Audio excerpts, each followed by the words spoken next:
2వ అధ్యాయం 4వ వచనం చదువుకున్నాము.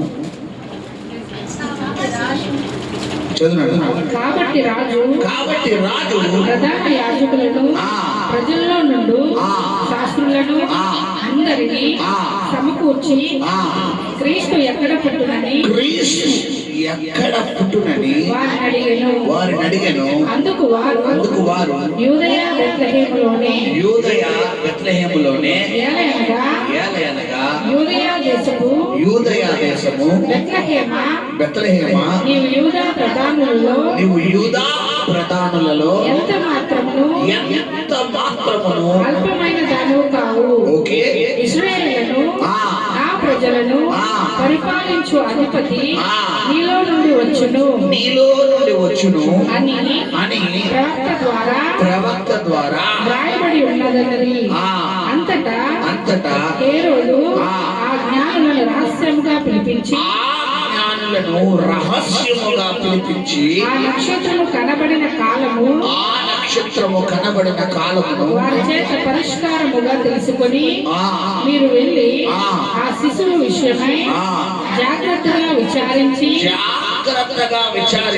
తెలుసుకొనగానే నేను వచ్చి ఆయనను పూజించినట్లు నాకు వర్తమానము తేండని చెప్పి వారిని బెత్లెహేమునకు పంపెను. వారు రాజు మాట విని బయలుదేరిపోచుండగా ఇదిగో తూర్పు దేశమున వారు చూసిన నక్షత్రము ఆ శిశువు ఉండిన చోటుకి మీదుగా వచ్చి నిలుచు వరకు వారికి ముందుగా నడిచెను. వారు ఆ నక్షత్రమును చూచి అత్యానంద భరితులై ఇంటిలోనికి వచ్చి తల్లి అయిన మరియను ఆ శిశువును చూచి సాగిలపడి ఆయనను పూజించి తమ పెట్టెలు విప్పి బంగారమును సాంబ్రాణి గోళమును కానుకలుగా ఆయనకు సమర్పించింది. హల్లెలూయా. శబ్దంగా స్తోత్రం చెల్లిద్దామా? గట్టిగా స్తోత్రం చెల్లిద్దామా? ఈ గదిలో ఆ గదిలో బయట చిన్నలో పెద్దలో వృద్ధులు అందరూ శబ్దంగా స్తోత్రం చెల్లిద్దామా? హల్లెలూయా. హల్లెలూయా. చూడండి, మనం ఇక్కడ చూసుకుంటే మనం చదువుకున్న వచనాల్లో కొంతమంది వ్యక్తులు మనకు కనబడుతున్నారు. అందులో మనం మొట్టమొదటిగా హేరోదు అనే ఒక రాజును చూస్తున్నాము. రెండవదిగా జ్ఞానులను చూస్తున్నాము. మూడవదిగా కన్య అయిన మరియా బాలుడైన యేసు ప్రభు వారిని చూస్తున్నాము. సో ఈ రాజు అన్న హేరోదు మరి ఆ కాలంలో మరి యూదా యెరూషలేములకు రాజుగా ఇతడు మరి పరిపాలిస్తున్నటువంటి దినములలో సో గమనించండి పిల్లరా, మరి యూదులకు రాజుగా ఒకడు పుడుతున్నాడు అనగానే ఈ వ్యక్తికి ఏ బెంగ పట్టుకుందంటే పిల్లరా రాజు బెంగ. అంటే ఒకవేళ రాజుగానే అతను పుడతానంటున్నాడు కదా, అతను వంశం పుట్టాడంటే ఎవరి పదవికి మరి రిస్క్ అవుతుందంటే నా పదవి. అంటే ఇతడు ఏమనుకున్నాడంటే లోక సంబంధమైన రాజు అనుకున్నాడు. కానీ మన దేవుడు ప్రవచనం ఏంటంటే ఈయన రాజులకు రాజు, ప్రభువులకు ప్రభువు. ఈయన లోక సంబంధమైనటువంటి ఈ రోజు రేపు పొద్దున పోయే 2 సంవత్సరాలు 3 సంవత్సరాలు 5 సంవత్సరాలు ఉంటే ఆ పదవి కాదు. ఆయన నిన్న నేడు రేపు ఏకరీతిగా ఉండే రాజు. సో గమనించండి, ఇది తెలియక ఈ హేరోదు రాజు ఆ జ్ఞానులనంట రహస్యముగా పిలిపించి ఏం చేస్తున్నాడంటే మీరు వెళ్ళండి, ఆయన ఎక్కడున్నారో మీరు కనుగొని నాకు చెప్పండి, నేను కూడా వచ్చి ఆయన ఏం చేస్తానో పూజిస్తాను. ఇది నోటి నుండి వచ్చిన మాట, హృదయం నుండి వచ్చిన మాట, పెదాల నుండి వచ్చిన మాట. అంటే గమనించండి, ఎక్కడున్నాడో చెబితే పసికందుగానే ఉండగానే ఆయన ఏం చేద్దాం అనుకున్నాడంటే చంపేద్దాం అనుకున్నాడు. ఇప్పుడు గమనించాను చెప్తాను. అలాగా వీరు సరే అక్కడి నుంచి బయలుదేరి మరి ఆ నక్షత్రం వీరికి మార్గం చూపించిన తర్వాత వీరు ఆ ప్రాంతానికి వెళ్ళి అక్కడ కన్య అయిన మరియను, తల్లి అయినటువంటి మరియను, పిల్లరా కుమారుడైనటువంటి బాలయేసుని చూసి ఉన్నారు. చూసిన తర్వాత ఇప్పుడు నేను మీకు ఆరాధన చెప్పిన వారు అక్కడ 3 అర్పించారు. 1 బంగారం, 2 సాంబ్రాణి, 3 ఓలవల.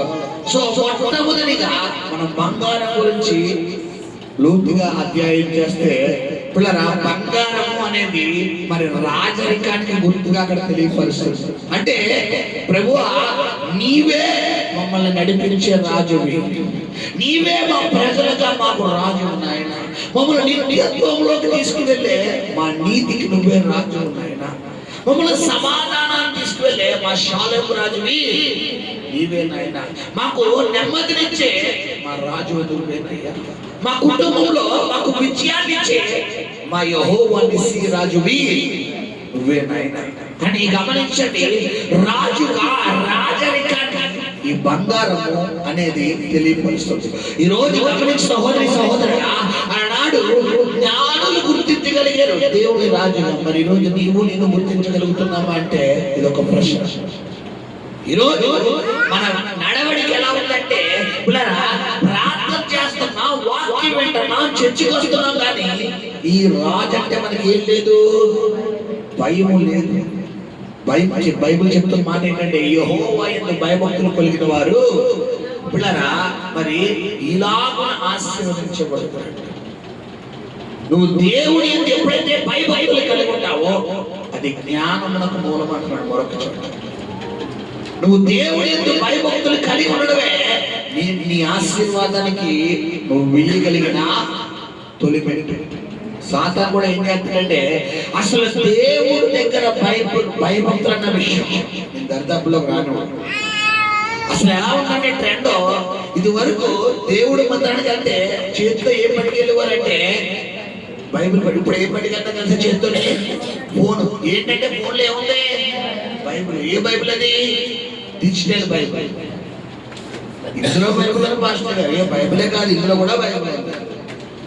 ఇదివరకు బైబిల్ అంటే గమనించండి, ఈ బైబిల్ పట్టుకున్నప్పుడు ఆ ఫీలింగ్ నీకు వస్తుంది, అమ్మో ఇది బైబిల్.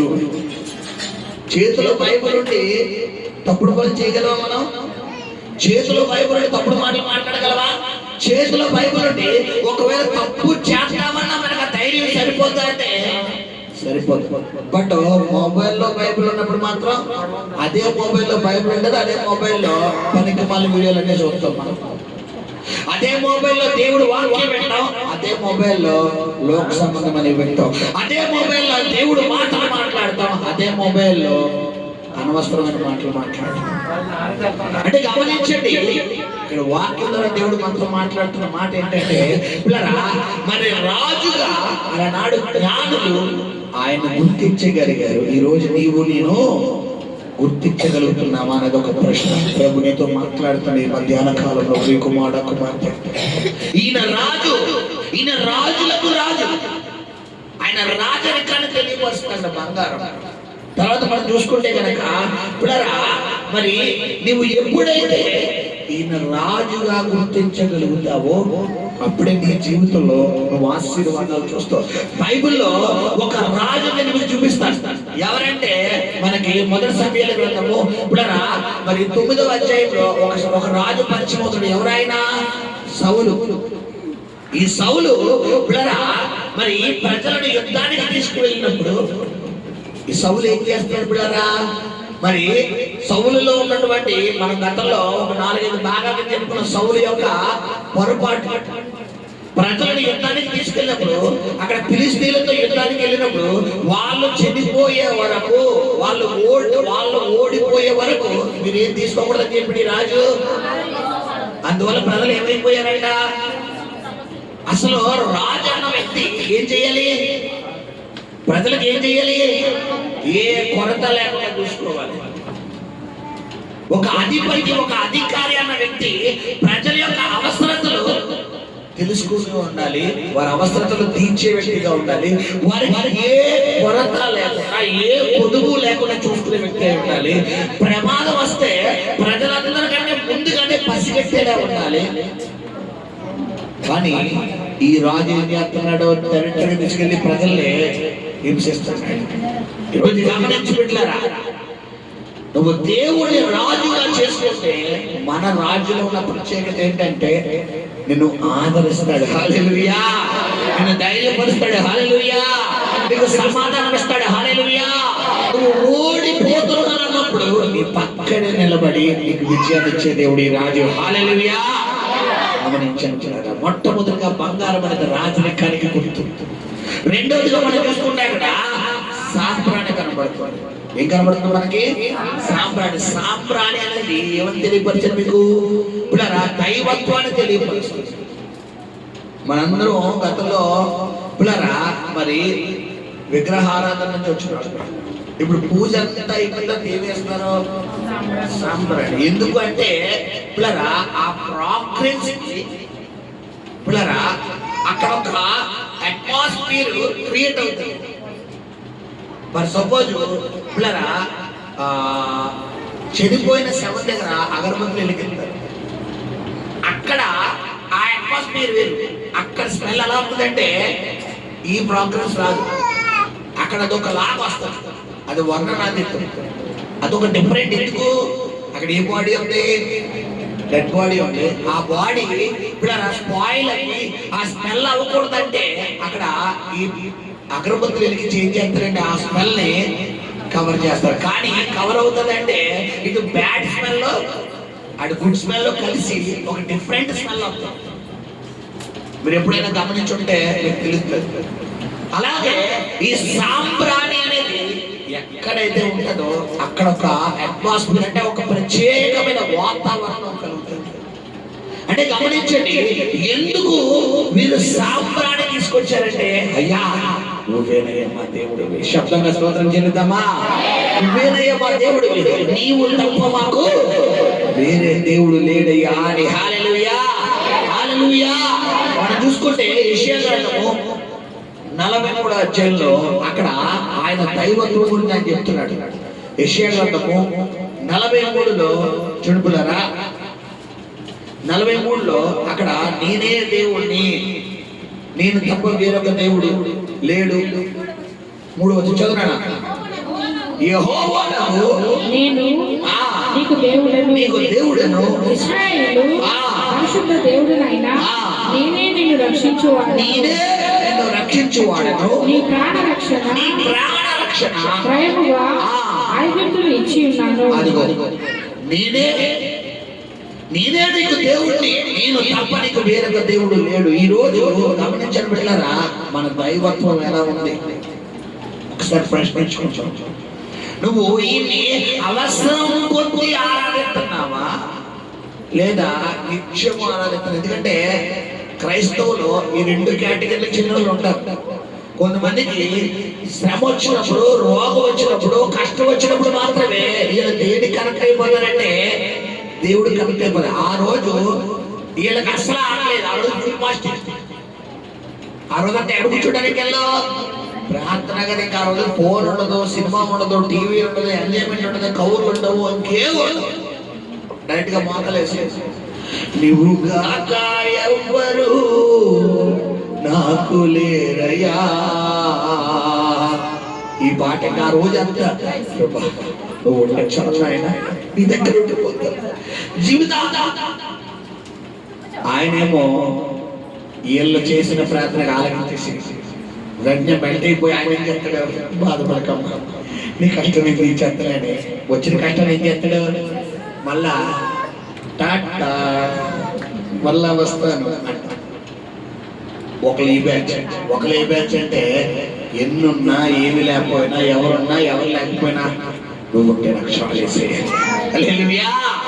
ఈరోజు గమనించిన బిడ్డలారా, నువ్వు దేవుని ఎలా కొలుస్తున్నావు?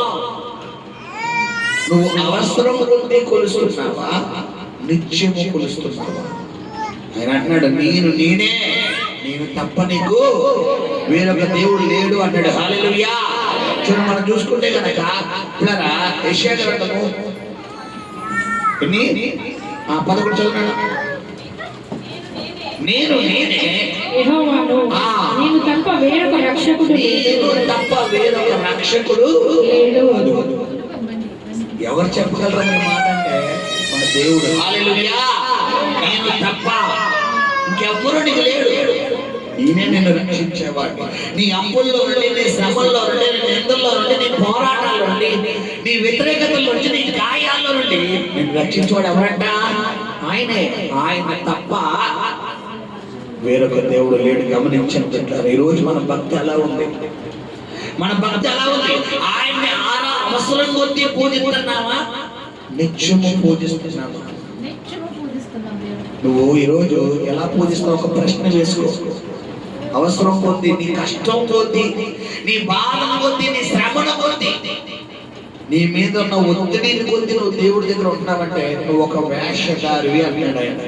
బైబిల్లో ఉంది, వ్యభిచారుల దగ్గర స్థానం ఉందేమో కానీ వేషధారి లేదు.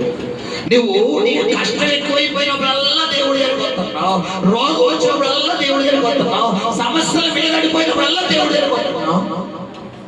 ఏ సమస్య లేకుండా హ్యాపీగా జీవితం ఉందనుకో, ఇంకా ప్రార్థన ఉండదు, వాక్యం ఉండదు, చర్చ ఉండదు. ఇంకా ఒకవేళ చర్చ ఏమన్నా గుర్తుకొచ్చినా కాలేదు అంటే ఏంటి అర్థం? ఎలా ఉంది బండి? హ్యాపీగా వెళ్ళిపోతాం. గమనించండి ఈరోజు భక్తి జీవితం ఎలా ఉంది? అక్కడ అంటున్నారు, జ్ఞానులు ఏం తీసుకొచ్చారట? సాంప్రాణి. ఈయన దైవత్వం, ఈయన పూజకరుడు. అక్కడ ఈయన్ని బాలుడిగా చూస్తలేదు. ఎలా చూస్తారట? ఆ శిశువును చూచి సాగిలపడుతున్నారట. హల్లెలూయా. ఏం చేస్తారు? సాగిలపడుతున్నారు. ఏమంటే బాలుడు ఎవరన్నా సాగిలు పడతారా? చెప్పండి. నాకు వచ్చిన వాళ్ళు ఎవరన్నా మామూలు ఎవరాల్లో అంటే ఎవరాల్లో? శాస్త్రవేత్తలు. అసలు శాస్త్రవేత్తలు అసలు పెండ్ అవుతారా? ఎందుకు? వాళ్ళకున్న కాన్ఫిడెన్స్ ఏంటి? అదే జ్ఞానం అంటే ఏంటి? ఇప్పుడు తెలివైనోడు ఎవరిదైనా బెండ్ అవుతాడా? ఒకసారి మీరు గమనించండి. తెలివైనోడు ఎలా ఉంటాడు? ఇప్పుడు కలెక్టర్ ఇప్పుడు ఎలా ఉంటాడు? ఎందుకు? కలెక్టర్ ఎవరు అవుతారు? అన్ని చదువుల కన్నా కష్టమైన చదువు ఏంటి తెలుసా? ఐఏఎస్ కన్నా కష్టమైన చదువు. ఆ ఐఏఎస్ అవ్వాలంటే రకరకాల క్వశ్చన్లు వేస్తారంట. అన్ని ఇంటర్వ్యూలు ఉంటాయి. అందులో ఒక ఇంటర్వ్యూ ఉంటుందంట. నేను ఒకసారి విన్నాను అన్నమాట. ఆ ఇంటర్వ్యూ ఎలా అంటే వీరి ఈగోని టచ్ చేసే మాట అంటారు. ఒకవేళ లేడీ అయితే జెన్ వారిని ఇంటర్వ్యూ చేస్తారు, జెన్ అయితే లేడీ వారిని ఇంటర్వ్యూ చేస్తారు. ఇంటర్వ్యూ చేసి వారి ఈగోని టచ్ చేస్తారు. ఈగో అంటే ఏంటి? మనస్సాక్షి. మన శరీరంలో మనుషులు ఏది టచ్ చేసినా మనం ఒప్పుకుంటాం, ఓపే కొట్టేసినా పడతాం. కానీ మన మనస్సాక్షిని ఎవరైనా ఇబ్బంది పెడితే చెప్పాలి, ఎవరైనా ఒప్పుకుంటారా? అస్సలు ఒప్పుకోరు. అంటే ఇప్పుడు గమనించండి పిల్లరా, మరి కొన్ని సందర్భాల్లో నువ్వు ఎలా ఉండాలంటే నీకు ఎలాంటి వ్యతిరేకతలు వచ్చినా నువ్వేం చేయాలి? పట్టుకోవాలి. నువ్వు దేవుణ్ణి ఆరాధిస్తున్నప్పుడు పిల్లరా, ఈయన దేవుడు అని ఆరాధిస్తున్నప్పుడు కొన్ని వ్యతిరేకతలు వస్తాయి. అవన్నిటిని ఏం చేయాలి? మనం తట్టుకోవాలి. రెండవదిగా ఏం తెలియపరుస్తుంది మనకి? సాంప్రదాయం ఏం తెలియపరుస్తుంది? ఆయన దైవత్వాన్ని, ఆయన దేవుడు అని తెలియపరుస్తుంది. మూడవదిగా మనం చూసుకుందాం. మూడవది బోలం. ఇది దేన్ని తెలియపరుస్తుంది అంటే ఆయన పునరుద్ధానం, చేదు వంటి అనుభవం.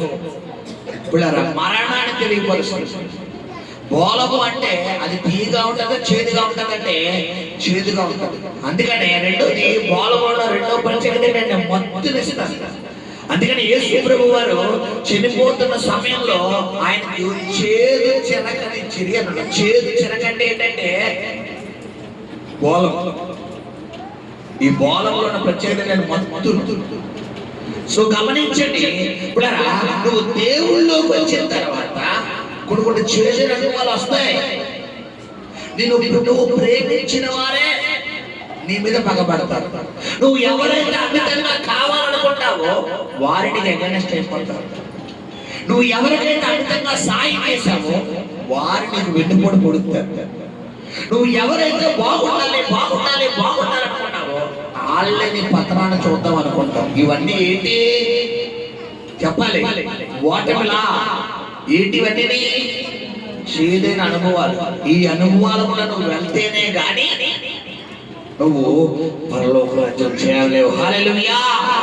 అయితే గమనించండి, ఈ అనుభవం వల్ల తీసుకెళ్లి వదిలేస్తాడంటే కాదు. ఆ బోలం దేన్ని తెలియపరుస్తున్నాడు? ఆయన శిలువ మరణమును, ఆయన పునరుత్థానమును, ఆయన తిరిగి లేచాడు. రెస్ట్రక్షన్. ఆయన తిరిగి మరణమును చేయించి తిరిగి లేచాడు. సో గమనించిన బిడ్డలారా, ఆయన నిందలు పడ్డాడు, అవమానాలు పడ్డాడు, పోరాటాలు పడ్డాడు, గాయాలు పడ్డాడు. ఆయన ఇంట్లో వాళ్ళు ఆయన అర్థం చేసుకోలేదు. కొన్ని సందర్భాల్లో మన ఇంట్లో వాళ్ళే వాళ్ళు అర్థం చేసుకోలేదు. ఇప్పుడు బయట వాళ్ళు అర్థం చేసుకోలేదంటే పెద్ద బాధ ఉండదు. బయట వాళ్ళు మనల్ని ప్రేమించలేదు, బయట వాళ్ళు మనల్ని తిడతలేదు, బయట వాళ్ళు మనల్ని తిడుతున్నారు, ప్రేమించలేదు, కొడుతున్నారు, పెద్ద పట్టింపులేదు. ఒక్కోసారి ఎవరు మనల్ని అర్థం చేసుకోరు? మన ఇంట్లో వాళ్ళ, మన సొంత భార్య, సొంత భర్త, మన కన్న బిడ్డలు, మన కడుపులో పుట్టిన బిడ్డలు. ఈడి కోసం కదా నేను ఎంతలాగా కష్టపడుతుంది, ఈమె కోసం కదా నేను ఎంతలా కష్టపడుతుంది, నన్ను ఎందుకు ఈ అర్థం చేసుకోవట్లేదు, ఎందుకు ఈ అర్థం చేసుకోవట్లేదు, ఎందుకు నా భర్త నన్ను అర్థం చేసుకోవట్లేదు, ఎందుకు నా భార్య అర్థం చేసుకోవట్లేదని కొన్ని చేదైన అనుభవాలు దేవుళ్ళలోకి వచ్చిన దినంలో ఉంటాయి. బోలం అంటే ఏంటంటే నీకు చేదు. నీ జీవితంలో కొన్ని అవమానాలు వస్తాయి. నువ్వు చెయ్యిల్లే చేసేవంటారు. యోసేపు అవమానం పొందలేదా? చెప్పాలి, పొందడా లేదా? యోసేపు పాపం చేశాడా? పాపానికి కొంచెం దూరంగా పారిపోయాడా? నువ్వు కూడా ఏం చేస్తావంటే అక్కడ నువ్వు ఉండవు కానీ నీ పేరు నువ్వు ఉన్నావని పేరు వస్తుంది. విత్ ప్రస్తుతం ఏ జనరేషన్ నడుస్తుంది? అంటే ఏంటి? ఆర్టిఫిషియల్. నువ్వు లేకుండా కూడా నువ్వు ఉన్నావని క్రియేట్ చేయాలి. చూడండి, ఇప్పుడు జనరేషన్ ఎలా ఉన్నాడు? మన ప్రవీణ్ పగడాల గారు చనిపోయినప్పటి నుంచి చనిపోయిన ఏం చేస్తున్నారు? పరలోకం నడుచుకుని వద్దు ఇలా నవ్వుతూ మాట్లాడుతున్నట్టుగా మొత్తం క్రియేట్ చేసేసారు ప్రస్తుతం. అలా ఏంటంటే కొన్ని సందర్భాల్లో నీ మీద కొన్ని వ్యతిరేకతలు వస్తాయి, కొన్ని నిందలు వస్తాయి. నువ్వు దేవుడిని నమ్ముకున్న తర్వాత నీకు చేదు వస్తుంది. చేదు వస్తేనే మీకు అర్థమే బాగా చెప్తాను. ఇక్కడ చాలా మంది తల్లిదండ్రులు పిల్లలు కలిగిన వాళ్ళు ఉన్నారు. మీ పిల్లలకి చిన్నప్పుడు వ్యాక్సిన్ వేయించారు కదా, వ్యాక్సిన్ వేయించి తప్పకుండా ఏం రావాలి? జ్వరం వస్తేనే. ఒకవేళ జ్వరం రాలేదంటే మళ్ళా ఏం చేయాలి? మళ్ళీ వచ్చినప్పుడు మళ్ళీ ఇప్పుడు సాధారణంగా జ్వరము రాకూడదని కోరుకుంటాం, కానీ వ్యాక్సినేషన్ తర్వాత ఏం రావాలని కోరుకుంటాం? జ్వరం రావాలి. ఆ జ్వరం వచ్చి ఎక్కి ఏడుతున్నాడంటే ఈ యాక్షన్ లోపల పనిచేస్తుంది, ఆ క్రిములతో పనిచేస్తుంది, ఇది సపోర్ట్ చేస్తుంది అని అర్థం. సో నువ్వు దేవుడిని నమ్ముకున్న తర్వాత కొన్ని చేదైన అనుభవాన్ని జీవితంలో వస్తున్నాయి, కొన్ని అవమానాలు ఎదుర్కొంటున్నావు, కొన్ని గాయాలు నీ గుండెని పట్టుకుని ఇలా తీసుకెళ్తుంటే నీ గుండెలోంచి నీ కంట్లోంచి కన్నీరు దారులుగా వచ్చేస్తుందంటే నీకు శుభవార్త చెప్పనా? నువ్వు దేవుని దృష్టిలో ఉన్నావు. శబ్దంగా శోధన చేద్దామా? నువ్వు నీ మీద దేవుని దృష్టి ఉంటే నువ్వు దేవుడి ఫోకస్ లో ఉన్నావు. కొంతమంది అనుకోండి, ఎందుకు వచ్చి జీవితం రా బాబు చెప్తే బాగున్నా. లేదమ్మా సహోదరి వద్దు, అలాంటి తొందరపడిన నేను తీసుకోవచ్చు. నీవు ఒకప్పుడు లోకంలో, ఒకప్పుడు పాపంలో, ఒకప్పుడు బంధకాలంలో నీ కన్నీరు లేదు, అప్పుడు ఆ ఒత్తిడి లేదు, అప్పుడు నీ మీద ఎవరు దృష్టి లేదు. ఇప్పుడు నువ్వు ఎక్కెక్కి ఏడుతున్నావు, ఎక్కెక్కి బాధపడుతున్నావు, తినాలనిపించడం లేదు, తాగాలనిపించడం లేదు, నిద్ర పడటం లేదు, చచ్చిపోవాలనిపించడం, కురికిపోతున్నావు, ఎందుకు నా జీవితం అనిపిస్తుందంటే నీవు నీ మీద ఎవరు ఫోకస్ ఉంది? 100% దేవుడు ఫోకస్. హల్లెలూయా. ఎందుకంటే ఆ బోలం అంటే ఏంటి? చేదు. ఎంతమందికి ఇక్కడ హార్లిక్స్ ఇష్టం?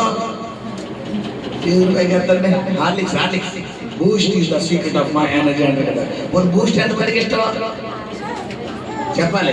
బూస్ట్. కాంప్లైంట్ బేబీలు ఎవరు ఉన్నారా? మా సంగతి తప్ప ఎవరు లేరు. ఆడ చిన్నప్పుడు చాలా ఆనందం. కాంప్లైంట్ ఎక్కువ, అందుకే అంత జమ చెప్పి వెళ్ళిపోయాడు. అది ఎంతమంది టీ బేబీలు ఉన్నారా? టీ ఫేవరెట్ టీ కొంతమందికి టీ అబ్బా రోజుకి ఎన్నిసార్లు ఇచ్చినా అన్నం ఎట్లా కూడా పర్లేదు కానీ ఇలా టీ ఇస్తే సార్ ఇంకా టీతో టీతో ఏం చేస్తారో కొనసాగించారు. సరే గమనించండి, ఇప్పుడు మీకు ఇష్టమైన ఆ టీ కానీ ఆలిస్ కానీ బూస్ట్ కానీ కాఫీ కాఫీ చెప్పడం మర్చిపోయినా, అయ్యో సారీ అమ్మ. కాఫీ ఎంతమందికి ఇష్టం చెప్పండి. మాస్టర్ గారు కాఫీ చెప్పలేదని చెప్తారా?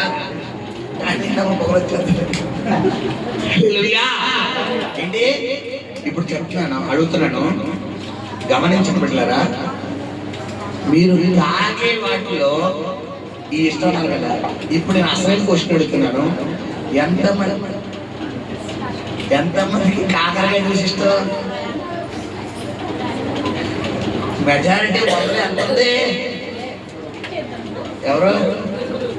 3% ఉంది. ఇందాక టీలు అంటే, కాఫీలు అంటే, హార్లిక్స్ అంటే గమనించండి, మనిషి జీవితంలో సంతోషమే కోరుకుంటాం, ఆరోగ్యమే కోరుకుంటాం, మేలే కోరుకుంటాం, నెమ్మదే కోరుకుంటాం. ఏం కోరుకో? చేదు కోరుకో. చేదు. కానీ కాకరకాయ ఆరోగ్యానికి ఏంటి? మంచిదే, చాలా మంచిది. ఎక్కువ హార్లిక్స్ తాగితే ఎక్కువగా పెట్టారు, ఎక్కువ టీ తాగితే ఎక్కువగా పెట్టారు, ఎక్కువ కాఫీ తాగితే ఎక్కువ వేడి చేశారు. ఆపరేషన్ అయినా బాలింత్రాలకు ఎక్కువ ఏమిస్తారు? ఎందుకు? వేడి చేయడం వల్ల కుట్లు ఏమవుతాయి? మాడిపోతాయి. టీ ఇస్తారా? ఎవరు? Coffee ఆరారా coffee. కాఫీ మీద ఏం కలుగుతుందంటే విరక్తి వచ్చేస్తుంది. ఇంకా కాఫీ బాబు జనలేదు, కాఫీ తాగడం బాబు. పొద్దున కాఫీ, మధ్యాహ్నం కాఫీ, సాయంత్రం కాఫీ. ఎందుకంటే మా ఇంట్లో 2 టికెట్లు ఉన్నాయి కదా. మా చెల్లి, మా అక్క, మా పిల్లల కూడా 3 టికెట్ అనమాట. మా అమ్మగారు అస్సలు కాంప్రమైజ్ అయ్యేది కాదు. ఇంకా కాఫీయే కాఫీ, కాఫీయే కాఫీ. మా బుయ్యలో అయితే నాకు కలపని ఉంది కాబట్టి చెప్తే ఇది ఏంటంటే వద్దమ్మా వద్దండి. మా అమ్మగారు అస్సలు కాంప్రమైజ్ అయ్యేది తాగుబోలా. మా చెల్లెలు అక్కలైతే తప్పదు, ఇంక తప్పదు. వద్దే బాబా కాఫీ కొద్దాను. మా చెల్లి అయితే మరీ ఇంకా కాఫీ కొద్ది అన్నం అమ్మ వద్దు అంటే కుదరదు, తాగాలి. ఎందుకు? కుట్లు మానాలి. అంటే గమనించండి పిల్లారా, మనుషులుగా మనం తీసుకునే ఆహార పదార్థాలు మనకు అనారోగ్యం తీసుకొస్తుంది, కానీ చేదు అనేది మనకు ఆరోగ్యం తీసుకొస్తుంది. ఇక్కడ అలాగే బోధం అంటే చేదు. నీ జీవితంలో నువ్వు దేవుడిని నమ్ముకున్న తర్వాత కొన్ని చేదు అనుభవాలు వస్తాయి, కొన్ని వ్యతిరేకతలు వస్తాయి, కొన్ని తిట్లు వస్తాయి, కొన్ని శివాట్లు వస్తాయి, కొన్ని అవమానాలు వస్తాయి. కొంతమంది ఎలా చేస్తారు తెలుసా? ఎలాగా ఏంటి? ఎలాంటి అర్థం ఏంటి? మొహమే చేయబడి వెళ్తారు. అప్పుడు కూడా ఏంటి? నన్ను మొహమే తిడతావా అన్నావా అనుకో, దేవుడు బిడ్డవా, అప్పుడు ఏం చేయాలి? ప్రభువా వాళ్ళకి తెలియక చేస్తారు, క్షమించు. మనం ఎలా నక్కలేదు చెయ్యి లేపే లోపలనే ఏంటి చేయలేదు? తిప్పెట్టాను. ఇప్పుడు చేదు అనేది జీవితంలో నువ్వేం చేయాలమ్మా? పర్మిషన్ ఇవ్వాలి, అనుమతి ఇవ్వాలి. ఈ రోజు మనం ఇస్తున్నావా లేదా? నువ్వు చేదు అనుభవాన్ని నువ్వు పర్మిషన్ ఇస్తున్నావా లేదా గమనించండి. ముగిస్తున్నావు. రోజు మన జీవితం ఎలా ఉంది? నీ జీవితంలో నువ్వు ఏ అనుకోకుండా వెళ్తున్నావు? మొట్టమొదటి అనుభవం ఏమని చెప్పాను మీకు? బంగారం. బంగారం అంటే ఏమని చెప్పాను? రాజరికం. నువ్వు రాజుగా ఆయన గుర్తించాలి. ఆనాడు జనులు, ప్రజలు, శాస్త్రవేత్తలు, జ్ఞానులు అందరూ గుర్తించారు, కానీ ఈరోజు మనం గుర్తించాలి. రాజుగా గుర్తించడం అంటే ఏమని చెప్పాను మీకు? రాజుకు లోబడాలి, రాజుకు విధేయత చూపించాలి. ఉదాహరణకు మొన్నటిదాకా మన ముఖ్యమంత్రి వారు ఎవరు? జగన్ గారు. అప్పుడు అలా చంద్రబాబు నాయుడు గారు రాజమండ్రి పట్టించుకున్నావా? కనీసం చూడడానికి వెళ్ళేవారంటే ఆ టీడీపీ వాస్తవం తప్ప ఇంకెవరు వెళ్ళేవారు. ఇప్పుడు అదే ముఖ్యమంత్రి. అంతెందుకు అదే చంద్రబాబు నాయుడు గారు రాజమండ్రి వస్తారంటే ఏదో మామూలు సెక్యూరిటీ ఉండేది. ఇప్పుడు ఆయన వస్తున్నారంటే ఈ పొడి నుండి ఆ పొడి వరకు సెక్యూరిటీ, మొత్తం ట్రాఫిక్ జామ్, మొత్తం రూట్లన్నీ బంద్, మా ఏమంటారు బ్లాక్ అయిపోతాయి, అన్ని మార్పించేస్తారు. ఇంకా ఆ రూట్లో ఏ వాహనాలు కనీసం ఒక్క పిల్లలు అడుగుతున్నా కూడా లాఠీ ఇచ్చుకుని అధికారంలోకి వస్తే అలా ఉంటుంది. ఇప్పుడు గమనించిన పెట్టారా, ఈ దేవుడు నిన్న నేడు నిరంతరం అధికారం కలిగిన దేవుడు. మరి ఈ రోజు రేపు పొద్దున మారిపోయే రాజుకే అధికారికే నువ్వు అంత ప్రాధాన్యత ఇస్తే, ఈయన రాజులకు రాజు ప్రభువులకు ప్రభు, ఈయన్ని నువ్వు ఎలా గౌరవించాలి? ఈయన నువ్వు ఎలా రెస్పెక్ట్ చేయాలి? నువ్వు రెస్పెక్ట్ చేస్తున్నావా లేదా? గమనించాను. రెండవదిగా ఏమని చెప్పాను మీకు? సాంబ్రాణి దేని తెలియపరుస్తుంది? దైవత్వాన్ని. ఆయన దేవుడు నువ్వు కొలవాలి. ఆయన దైవత్వాన్ని ఈరోజు నువ్వు గుర్తెరగాలి. నేను తప్ప వేరొక దేవుడు కాదు. కొంతమందికి వాళ్ళకు వాళ్ళే తెలియదు. అంటే ఏంటంటే నేనే, నాకు నేనే అంటారు. అది కూడా కాదు. మూడోది ఏమని చెప్పాను? వాళ్ళు ఏంటి అనుభవం అంటే ఏంటన్నాను? చేదు. ఈరోజు నీ జీవితంలో చేదు వస్తుంది, వ్యతిరేకత వస్తుంది, గాయాలు వస్తాయి, నిందలు వస్తాయి, దెబ్బలు తింటావు. పౌలు అసలు చెప్పాలంటే పౌలు గారు పడ్డ శ్రమంలో కనీసం ఒక 1% అంటే మనం పడ్డామా? ఎన్నిసార్లు పౌలు అంట? 1 కాదు 2 కాదు, అనేక మార్లు దెబ్బలు తిన్నాడట. 3 మార్లు కొరడా దెబ్బలు తిన్నాడట. 4 మార్లు 5 మార్లు బెత్తంలో దెబ్బలు తిన్నాడట. పిల్లరా, ఆకలి, రాత్రి మాకు నిద్ర లేక, పిల్లరా నిద్ర లేక రాత్రంతా రేపగలు, రాత్రంతా కూడా జాగారం అంట. అనేక రాత్రులు. ఈరోజు ఒక్క నైట్ నువ్వు నిద్రపోకపోతే ఇంక చూసుకో, ఆ రోజు మార్నింగ్ ఇంకా నేను నైట్ అంతా నాకు నిద్ర లేదు. నైట్ అంతా ఒక్క నైట్. మరి పౌలు గారు అనేక రాత్రులు వస్తాయి, నీకు క్షీణం వస్తుంది, నీకు శ్రమ పెరిగిపోతుందంటే ఏంటంతో చెప్పాలి. నీకు శ్రమ పెరిగిపోతుందంటే ఆశీర్వాదం దగ్గరలో ఉంది అని అర్థం. హల్లెలూయా. ఆ ఆశీర్వాదం పొందకూడదంటే ఈ శ్రమను బట్టి నువ్వు ఏమైపోవాలని సాతానుడు ప్రేరేపించాడు మనకి. చెప్పండి, నాకు చెప్పాడు కదా మాట, చనిపో. ఆశీర్వాదం ఎక్కడ పొందేసుకుంటావేమోనని నీ మైండ్ లో సాతాను పెట్టి నెగిటివ్ ఆలోచన తెలుసా? ఎందుకు ఇలాంటి అవమానం బతికి ఏమన్నా చేసేసుకో, ఎందుకు వచ్చి ఇలాంటి జీవితం నీకు ఉన్నావు అంటే లేకపోయినా ఉంటే నీకు అలాంటి ప్రేరేపణ వస్తుంది అంటే 2026 సంవత్సరం నీ కోసమే దేవుడు నడిపించబోతున్నాడు. 2026 తలని పైకి ఎత్తబోతున్నావు. ఎక్కడ అవమానం పొందావు అక్కడ దేవుడిని కనపరచబోతున్నాడు. ఎక్కడ నిందించబడ్డావు అక్కడ హెచ్చరించబోతున్నాడు. గుర్తుపెట్టుకో, 2026 ఇదే డిసెంబర్ కల్లా నీ శత్రువుల ఎదురు దేవుడికి విందు భోజనం వెళ్ళబోతున్నాడు. నీ తలను పైకి ఎత్తబోతున్నాడు. ఎవరైతే నిన్ను అన్నారో, ఎవరైతే నిన్ను చీదరించుకున్నారో, ఎవరైతే నిన్ను బలహీనపడ్డారో, వాళ్ళ ముందు నువ్వు చిటికేసి నా దేవుడు గొప్పవాడని చెప్పారు అని మమ్మల్ని ఎవరు నెరవేర్చబోతున్నాడు. హల్లెలూయా, హల్లెలూయా.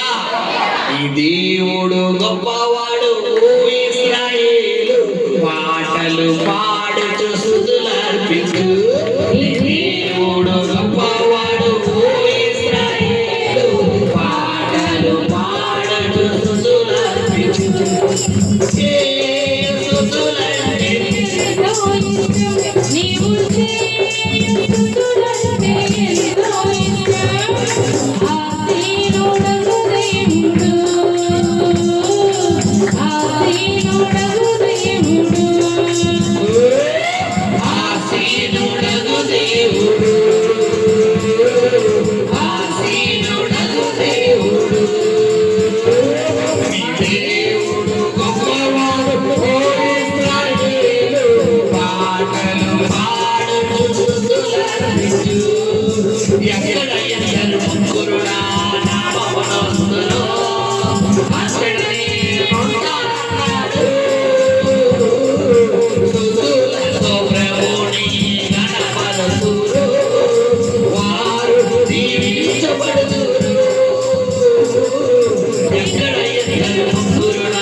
నీ వ్యాధులలో నిన్ను తాకుతాడు, స్వస్థతనిచ్చే దేవుడు.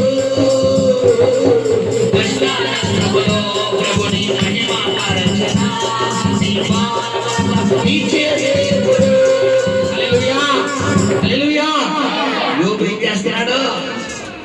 అంతా పోయే, అన్నీ పోయే, ఏంటి బాబు నన్ను కూడా తీసుకెళ్ళి అన్నాడా? ఏమన్నాడు యోబు? యెహోవా ఇచ్చెను, యెహోవా తీసుకొనెను, ఆయన నామమునకే స్తుతి కలుగుగాక, ఆయన నామమునకే స్తుతి కలుగుగాక.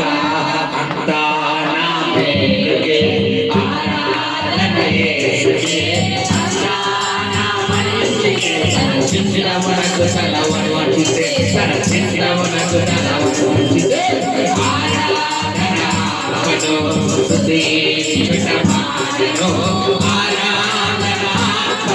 హల్లెలూయా. వాక్యం చదువుతావా? ప్రార్థన చేస్తావా? నేను ఊరుకుంటానా? నేను ఉండకుండా నేను ఉండగా ప్రార్థన చేస్తావా అంటే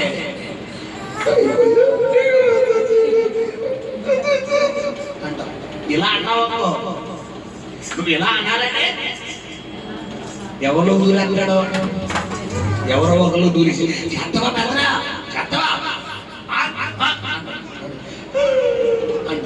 నువ్వు ఇలా అన్నావు అనుకో, ఇలా అంటే భయపడ్డాడు. ఇప్పుడు చేస్తాడు. అంతా నా పేరుకే ఆరాధన యేసుకే, అంతా నా మంచికే. హల్లెలూయా. నువ్వు అలా పాడుతుంటే ఆరాధన స్తుతించుటమానెను, ఆరాధన స్తుతించుటమానెను, స్తుతి. హల్లెలూయా. వాడికి మెంట్లెక్కిపోయి వీడికి ఎంత కోపం రప్పించినా ప్రార్థన ఆపుతలేదు, ఎంత కోపం రప్పించినా వాక్యం మాంతలేదు, ప్రార్థన మాంటలేదు, చర్చి మాంతలేదు. అసలు ఏం చేస్తే ఆపుతాడని చెప్పి వాడు తలకెదలుగా తపస్సు చేస్తాడు. ఈ లోపల కన్నీళ్ళే బాణములైనా,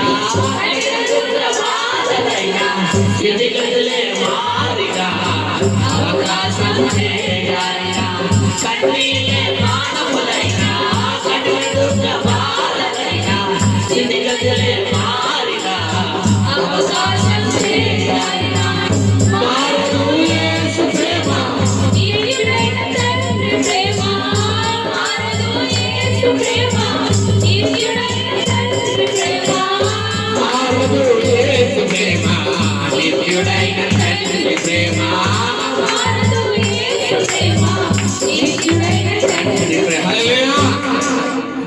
చెప్తున్నానమ్మా, 100% నా గుడిని చేసుకుని.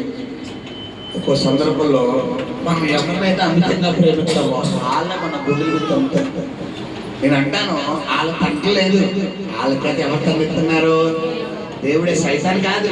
ఎందుకు పొరపించోడా? వాళ్ళలో ఉండి నేను కదా నేను ప్రేమించిన ముందు నన్ను అటకరా బాబు, ముందు నేను, నువ్వు ఫస్ట్ నాకంటే, నువ్వు ఫస్ట్ నాకంటే తర్వాత నేను వాళ్ళని ఎత్తానంటాడు. ఇప్పుడు ఆయన ఏమంటాడు, మనం ఏమంటాం?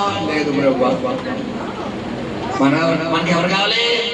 ముందు నువ్వే కావాలంటావా, ఆయన కావాలంటావా? చెప్పలే. ముందు మనుషులు కావాలా, దేవుడు కావాలా? నువ్వు దేవుడు కావాలన్న వ్యక్తి అయితే నువ్వు ప్రేమించే వాళ్ళు ఎప్పుడు ప్రేమిస్తారు. నువ్వు మనుషులు కావాలనుకున్నప్పుడు ఆ మనుషుడికి దేవుడు ఏం చేస్తాడు అంటాడు? దూరం చేస్తాడు. ఇప్పుడు మనం ప్రేమించే వాళ్ళు మన కళ్ళ ముందు ఉండాలా, మనం దూరంగా ఉండాలా? మన కళ్ళ ముందు ఉండాలని ఫస్ట్ ప్లేస్ ఎవరు చెప్తాం? మనం ఏం చేస్తాం చెప్పాలి. కొంతమంది పొద్దున్న లేచి ఎవరు మొహం చూస్తారు తెలుసా? పిల్లల మొహం చూస్తారు. పొద్దున్న లేచి కొంతమంది భర్త మొహం చూస్తారు, కొంతమంది భార్య మొహం. కాదు, నువ్వు లేచి లేకపోతే కళ్ళు పూసుకుని ఎవరి ముఖం చూడాలి? దేవుడి ముఖం. ఎత్తలతోనే దేవుడు స్తుతించాడు. నీకు ఎంత పిచ్చున్నా, ఎంత ప్రేమైనా, నువ్వు దేవుణ్ణి మొదటి స్థానంలో పెట్టినప్పుడే నువ్వు ప్రేమించిన దగ్గర ఉంటావు. అది డబ్బు అయినా, ఆస్తి అయినా, అంతస్తైనా, పిల్లలైనా, భర్త అయినా, భార్య అయినా, నువ్వు దేవుని సెకండ్ లో పెట్టావా చూసుకో. ఆ రోజు నువ్వు ప్రేమించిన అబ్బాయికి, ప్రేమించిన అమ్మాయికి, ప్రేమించిన కుమార్తెకి, ప్రేమించిన కుమారుడికి, ప్రేమించిన తల్లికి, ప్రేమించిన తల్లి నీకు వాళ్ళకి పెద్ద గొడవ అయిపోయింది. ఆ గొడవ నీకు ఎలా ఉంటుందంటే నీకు జీవితంలో ఇలా మొహం చూడకూడదు అనిపిస్తారు. ఇప్పుడు జీవితాంతం నీతో ఉండాలా, జీవితంలో వంట సగం వచ్చేలా మనతో ఉండాలంటే అమ్మ ఫస్ట్ ప్లేస్ ఎవరికి ఇవ్వాలి? ఇద్దామా మానేద్దామా? ఇద్దామంటే ఏం చేయాలి? కళ్ళు మూసుకుని ప్రార్థన చేయాలి. వెరీ గుడ్, బాగా ఫాలో అవుతున్నట్టు.